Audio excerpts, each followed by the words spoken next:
It wasn't rare for a game based off of a movie or TV show to have a portable counterpart that is basically its own thing, as, believe it or not, the PSP can't play full PS3 games like Infamous, Uncharted, or Bioshock.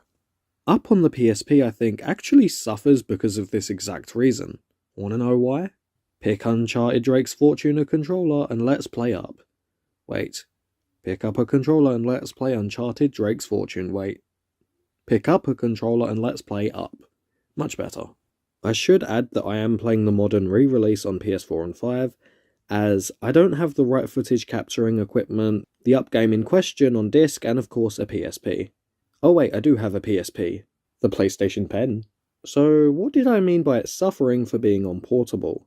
Well, with a licensed game that gets a handheld version, the main issue is usually that it of course can't do as much due to the weaker hardware, so either it will be a definitively worse version of something that came before, or you'll just wind up with a fully different game entirely. Sometimes even better than the main version that it's meant to only be a side piece to. Up on the PSP goes for the latter of the two, being its own experience.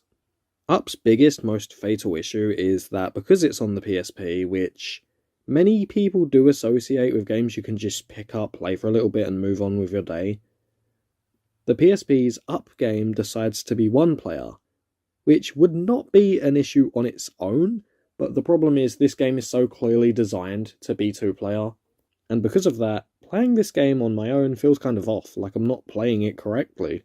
And I mean, I play Mario Party single player, so if this is off to me, that's how you know it's bad. Oh yeah, Up on the PSP's gameplay. How does Up's PSP gameplay? Well, you switch between Carl and Russell to progress by solving puzzles, platforming challenges, or dealing with combat that, albeit is quite simple, but is fine as that's clearly not the core focus. The teamwork and cooperation is. You know, two people working together to achieve a shared set of goals, something that in literally any other game would have two players, including the Up game on the Wii and other systems. Spoiler, but Up on the PSP is not as good as It Takes Two or Split Fiction, I'm sorry.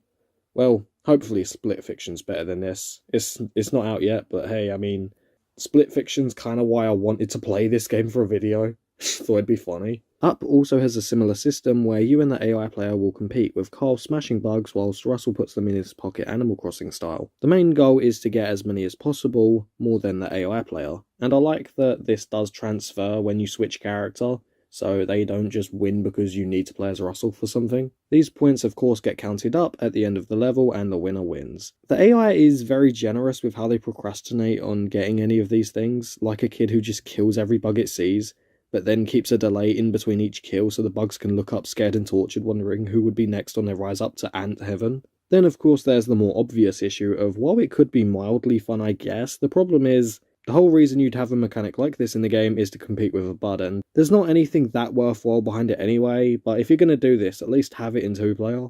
The whole reason you'd have something like this in your game. Up starts where Carl and Russell are stranded after crashing on Paradise Falls, which, it makes sense as to why. One issue with it being an Up game is the set pieces just aren't that varied, either being jungles or rock areas. I can imagine it gets a bit better when you meet Muntz, which in this game would probably be right at the end. But to be honest, unique visuals can't make up for mere gameplay.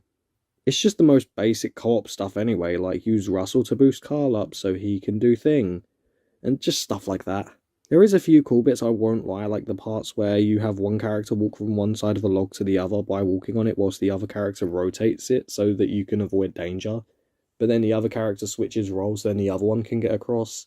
Or hell, even these cool maze parts where you have to go up and down on a vine. That's cool. Also, yeah, I didn't beat this one. It's 5 hours long and I played like 2.5 hours to 3 hours worth of it. It's all I really need though. It really is the most basic game ever. Sorry I'm gonna miss the scene where Charles Muntz sings Never Gonna Give You Up, I really am sorry. Also, while playing through this game, PlayStation servers crashed like worldwide, and it, for some reason, sometimes would let me access my premium games, but then other times I couldn't access my PS Premium games. Yeah, that was a complete mess. Also, I am working on several videos for this year at once, just because I really want the first half of this year especially to be a great bounce off for me to get myself to upload consistently and just make better quality videos. So that is also part of why. But hey, don't worry, I have one planned, which should be out March or April, which will hopefully be over an hour long, so get ready for that. Visually, I think this game doesn't look that bad, apart from the colour strips of Kevin's beak going on the inside of her beak, and it just looks kind of odd. The game is also quite luckily very low down in glitches. The only one I found was this bit here, where Kevin turned into Michael Jackson during the cutscene. I would have made a virtual insanity joke, but I'm not allowed to play that song. Oh yeah, the Kevin scene. So there's a few smaller levels that are way shorter, simpler, and quite gimmicky. They aren't very good. They're just kind of crap, to be fully honest. Like, they are really nothing to write home about whatsoever and do not control well whatsoever. And when they do, they're just not fun. That's just the game's quality as a whole. Nothing all that good, but there is moments of fun to be had here. Even if it had co-op, I don't think I'd love it. I don't even think I'd like it. And again, why wasn't it multiplayer? The PSP could handle multiplayer fine. Hell, Nintendo got multiplayer to work on the Game Boy Color, which wasn't even a more powerful Game Boy. It was just a Game Boy with color. Seriously, what is up with this port of Up, man? Based off of the movie Up, man. In final thoughts, Up is just a whatever game that quite honestly is only good for kids during a long road trip and nothing else. It's a shame, as Up as a movie could have made a great kids game. Something like Uncharted. Something like a kid-friendly Uncharted would have been kinda cool. I do not recommend picking up a controller and playing Up.